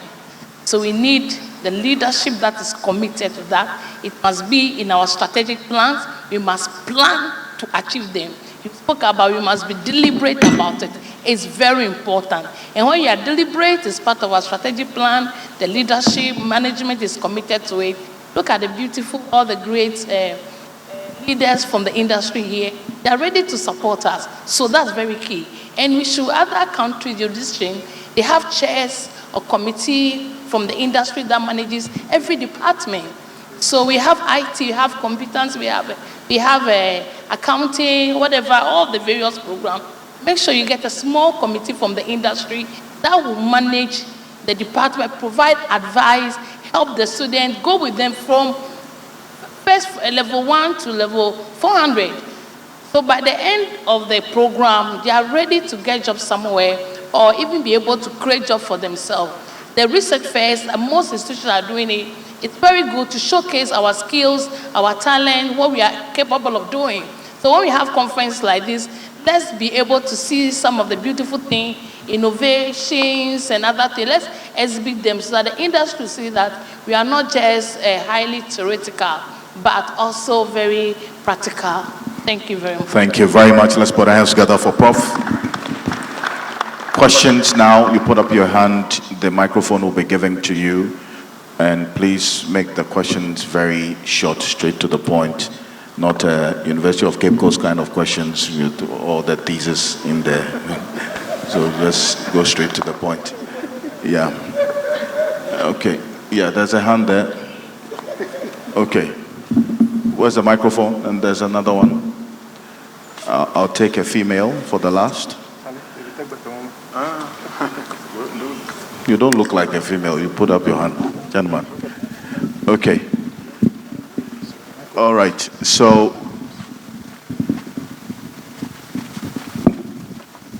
great. Microphone? Yes, there's.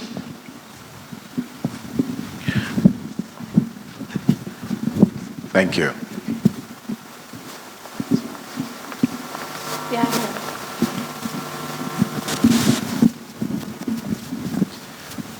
You can go ahead, please. All right, thank you. Hello, thank you very much. My name is Gerald Dapajamfi. I think here in UPSA, when we started the academic work programs, every course that was mounted here, we had a committee made up of the faculty and people from the industry. They had to review the program, the course before it was mounted. I'm quite sure of that. And I think it helped us because of our background as professionals. We made sure that everything that we did it with the industry. Okay. We did industrial attachment, and in those days, faculty members were sent to the industry where the students were working and had interaction with those, the managers there. I think we don't spend much. For example, those of us who studied outside. Kindly make it brief for me. Yeah, briefly. Over there, sometimes they sponsor even students. Every student, it was compulsory. We had field trip. For example, from University of Manchester, we went to Malaysia, spent 1 week there, where we were attached to industries with consultants. who briefed us a lot about what was going on in their ends there. And I think Ghana must spend on it. Thank you. Perfect. Thank you. Yes, please. Right. My name is Christian Dankwa Osaberima, and my question goes to Professor Humphrey. His response to how industries have collaborated with academia, and he mentioned that they identified entrepreneurs as deliberate intention. So I want to ask him that I'm in level 400 and I'm into farming. So what are some of the avenues that someone like me who is doing business administration and also into farming can be able to be identified so that with the ideas and mentorship I can also receive so that I can build this industry thing that we are all talking about here. What farming venture exactly are you in? Okay, so I'm into palm plantation and cereals. Perfect. Thank you. Last question. There was a lady's hand over there. Last question. Okay, yes. Great. Good morning. Please, my name is Radia Isa, a level 200 public relations student. And my question is, so there's this notion that to be able to secure an internship opportunity, especially in the private sector, most especially NSS, then you should be maybe affiliated to a reputable person. And we see this day in, day out. So my question is, how do we curb this as a country to also allow someone who doesn't know someone from a reputable organization, especially in the private industry, to be able to partake in this NSS opportunity or get the opportunity to also work with a reputable private sector industry? You're talking about the whom you know syndrome. They say it's about who knows you. Anyway, yes. Zaflo. So I think it's a very good question. As a matter of fact, I don't think you are the only one who has that perception. And so this answer, I can speak for GB Foods and organizations like GB Foods. So for us, an internship is open to everyone, and we actually do a screening. So it's not like when you just show up, that is it. First of all, the departmental head has to confirm that he has projects for you to come and do. And he can take 1, 2, 3, 4, or 5. So it is not anybody and everybody. So if you intend to do your internship with an organization, I think you need to check what kind of organization it is. If it's an organization like GB Foods, I would say immediately you get to know about vacation, make your inquiry. We would let you know the opportunities that are available. Fortunately, the HR director is right here in an orange, she's, of all the people in the front, she's the only one in an orange jacket. So if you see somebody in an orange jacket, it's very likely she's the HR director. So that filter is there. And you need to go through. And it is not because you know A, B, C, or D. I mentioned to you, we have a number of people who do the internship. So I would say, please don't give up and don't let that scare you. Please continue knocking on the doors of organizations that you want to work with. And I'm sure that you would get an organization that is willing to take you through the proper process, and it is not because they know you or they don't know you. Thank you very much for this. And that same structure I can say, because she's, yeah, there was a, okay, for the farming. Before I touch on that, David did the one aspect of the question I want to take the other aspect, which it's a bit global, or that is a bit national in character. And in my delivery, I did indicate that when you go on the shelves of most of our supermarkets, 80% are imported goods. So there's a correlation between job demand and the gross national product. So when we meet decision makers and they make a good case, why we believe manufacturing should be given the consideration of places where exemptions of duties on machineries to create the said jobs are not available. The causation, such difficulties where you need to know somebody or you can be employed. So you need to look at the global picture and then narrow it down. That is the reality. That is, I guess, I needed to streamline. Since we are in an academic institution, so whenever you meet them, insist costs of manufacturing should be addressed strategically. On the case of my young brother, it's good to have multidisciplines today by virtue of the world dynamics. So if you're an administrator and you ventured into farming, fortunately now, farming is very lucrative. It's one of the last milestones to indigenize. And as long as you are determined to do that, I have my CEO also sitting down, set, kindly wave. So the young man, he's managing the McGill project, and we have a package in agriculture. Get hold of him and follow up accordingly, and we'll support your cause to navigate your desire to go into agriculture. At least I make a case for you, and he'll make sure you are part of the McGill project. Thank you. Thank you very much. And Prof, maybe the final words in a minute. Yeah, so students, I don't know whether to say it's a myth about looking for a place for internship. People just look at that and don't make any attempt at all. People get jobs or get places for attachment at places that they don't know anybody. Keep looking and searching and you'll find. There's also something called virtual internship now. We can explore that possibility because we know that the students that go on attachment, they are more than the places. That we bring industry here to the campuses and they find a way of getting them in smaller numbers to the various industries. So there are so many avenues we can explore. And as I said, it is very possible to bridge this gap, and that's the way forward. But we need collaboration from students. We need your collaboration as well.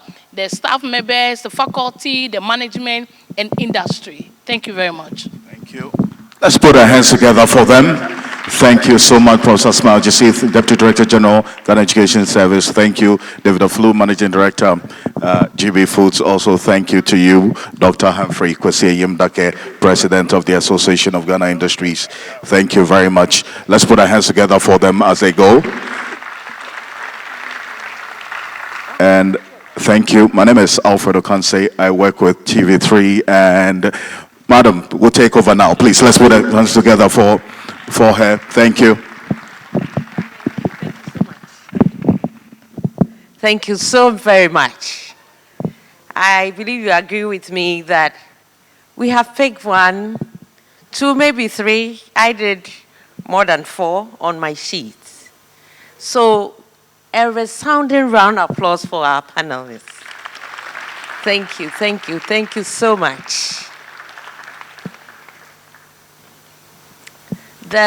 We are privileged to have the Minister for Education's representative, the technical advisor.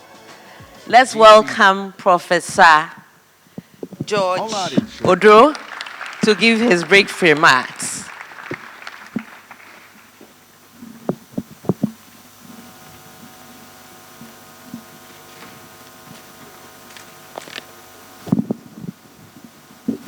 Hello. Thank you, moderator. It's been said that the road to disappointment is paved with good intentions. The minister had very good intentions of being here, but situations haven't allowed him. So quickly, we're at a meeting together, and then he asked me, Prof, please, can you write to UPSA? And that's how I'm here. He extends his apology and good wishes. Now I read his message. Thank you.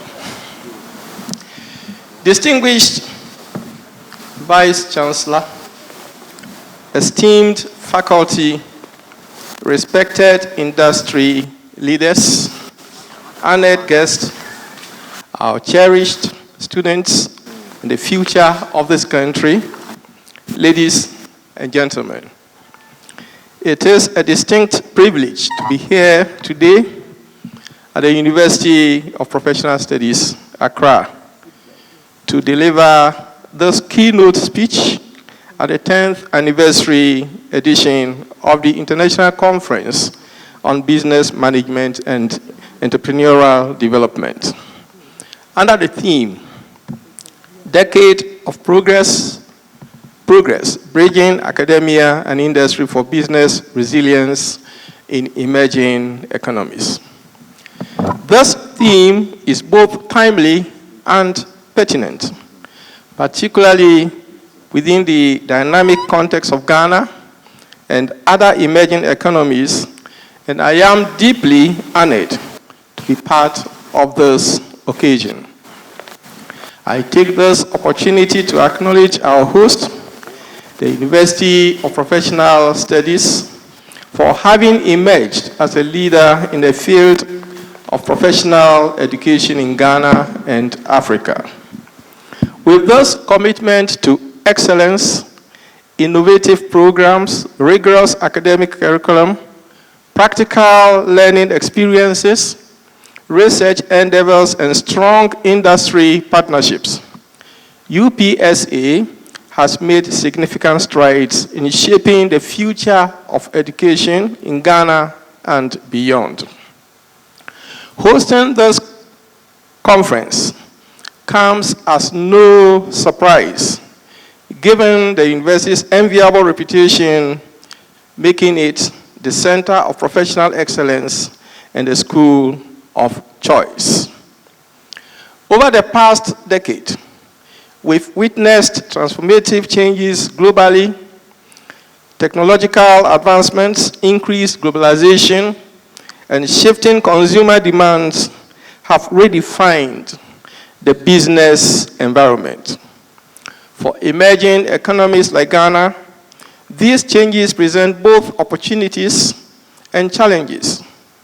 Navigating this complex landscape necessitates a deliberate effort to strengthen the linkages between our academic institutions and the industries they serve. The traditional delineation between theoretical knowledge in academia and practical application in industry is no longer sustainable in today's rapidly evolving world. A symbiotic relationship is essential, where academic research informs industry practices and industry insights shape academic curricula. Such collaboration is vital for fostering innovation, driving economic growth, and building resilient businesses capable of withstanding global uncertainties. Collaboration between academia and industry is not merely beneficial. It is essentially for fostering innovation and driving economic growth. Academics are often seen as bastions of knowledge creation, while industries are viewed as engines of economic development. When these two sectors collaborate effectively, they create a synergy leading to groundbreaking innovations that propel emerging and developed economies. The collaboration becomes even more critical in emerging economies like Ghana, where resources are limited but potentials abound. By leveraging academic research and expertise alongside industry needs, and practical applications, we can create solutions that address local challenges while also contributing to global knowledge. Ladies and gentlemen, despite the importance of bridging academia and industry, there are several challenges that need to be addressed. These challenges include the lack of funding, inadequate infrastructure, and limited access to technology. However, these challenges also present opportunities for innovation and growth. For example, technology can help bridge the gap between academia and industry and provide access to global markets and resources that are unavailable within emerging economics. In emerging economics, where businesses often face volatility due to political instability or fluctuating markets, resilience becomes paramount. By fostering a culture of adaptability through education and training programs developed in partnership with industries, we can equip future leaders with the skills necessary to navigate uncertainty. There are cases to learn from. To illustrate the potential of bridging academia and industry for business resilience in emerging economies, let us examine some successful case studies from around the world. 1. The Massachusetts Institute of Technology, MIT, and industry partnerships. MIT has long been at the forefront of innovation through its partnerships with various industries. The MIT Industrial Liaison Program connects faculty members with companies seeking research collaborations. This initiative has led to numerous technological breakthroughs that have significantly impacted both local and global scales. 2. The University of Cape Town's Graduate School of Business. In South Africa, this institution has developed strong ties with local businesses through its executive education programs. These programs are designed based on real-world challenges faced by regional companies. By aligning academic curricula with industry needs, graduates emerge equipped with relevant skills that enhance their employability while simultaneously addressing pressing business issues. We can also talk about the Ghana National Board for Small-Scale Industry here in Ghana. Initiatives such as these, led by NBSSI, demonstrate how government agencies can facilitate collaboration between educational institutions and small businesses. Programs aimed at training entrepreneurs often involve partnerships with universities that offer mentorship opportunities alongside practical workshops. These examples highlight how effective collaboration can lead to enhanced educational outcomes and contribute significantly towards building resilient businesses capable of thriving amidst adversity. There are government initiatives that try to bridge academia and industry. And this has been with us for some time now and is being strengthened. The first attempt is educational reforms that aims at enhancing learning outcomes through collaboration, private-public collaboration. Currently, the government established a committee to drive a national education forum that engaged industry and other players of education. And it is hoped that issues emerging from the forum would help carve policy that will strengthen education and industry operations.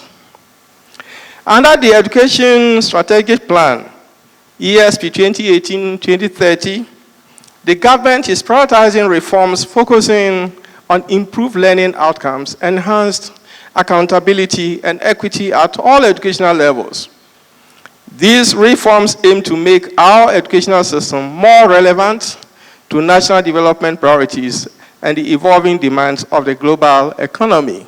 This cannot be achieved without collaboration.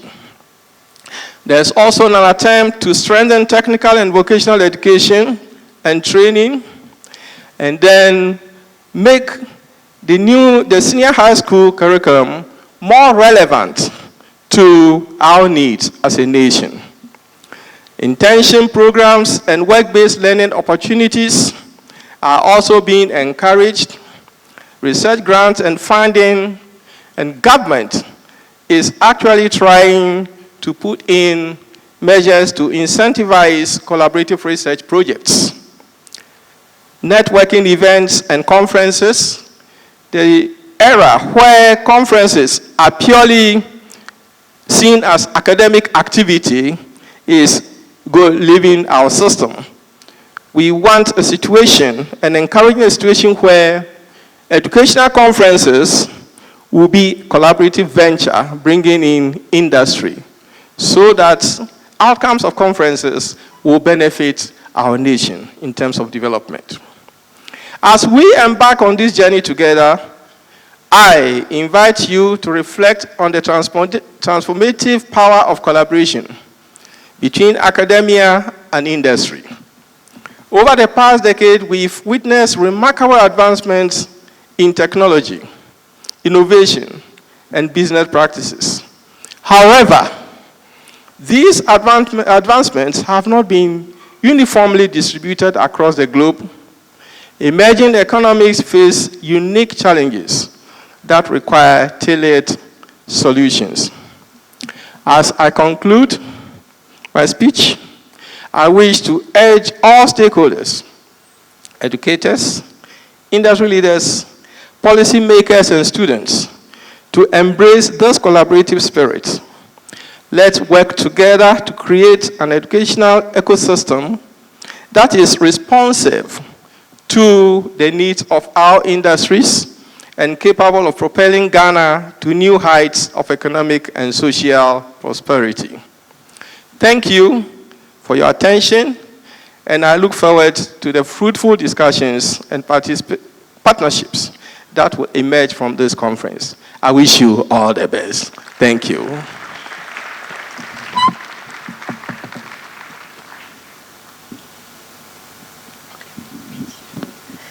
Thank you very much, Prof. Let's give him a round of applause. Host UPSA, welcome to the 10th International Conference on Business Management and Entrepreneurial Development, ICBMED 2025 Anniversary Edition. This event is proudly sponsored by Oral Food Ingredients, Build It Sisters Events, and more. Stanbic Bank, GB Foods, Hollard Insurance, Compu Ghana, Bell Aqua, Woza TV, Golden Tree, Isaac Lobby Trading Enterprise, Cowbell Coffee, Radio Universe, Laris Eateries and Events, Corel Packaging, Access Bank, and Buck Press Limited. Thank you. Thank you. As sponsors, we continue to appreciate you. Without you, this program wouldn't have come up. So the program isn't over. I would like to invite Professor Odro, our Pro Vice Chancellor, Professor Abigail Poku-Mensah, and the panel members to help us cut the 10th anniversary cake. You know, 10 years in the life of anything is worth celebrating. There have been milestones that we want to acknowledge, and we use the cake to represent that. So kindly come up and help us cut the cake. The RCC Team 2025, please be on standby, and then you also have your 10 to cut the cake. And then we'll bring the morning's ceremony to a close whilst we prepare for the second session, which is the real meat. That is where we need the industry leaders to be there to listen to the groundbreaking research by faculty. Thank you. Continue to be patient, and we'll be out of here. Thank you very much.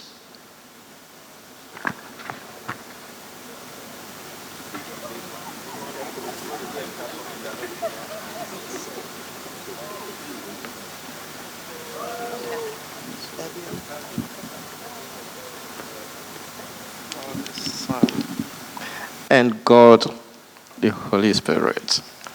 Amen. Congratulations.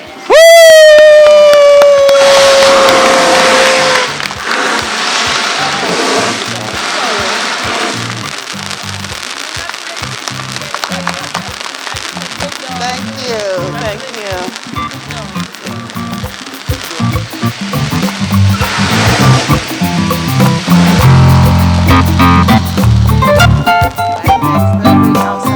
Hip, hip, hip, hip. Hey, at the end, hip, hip, hip, hip, hip. So we've launched our 10th anniversary. From here, we'll go to the panel sessions, and there is beverage in front of the auditorium for everybody, including students. Thank you very much.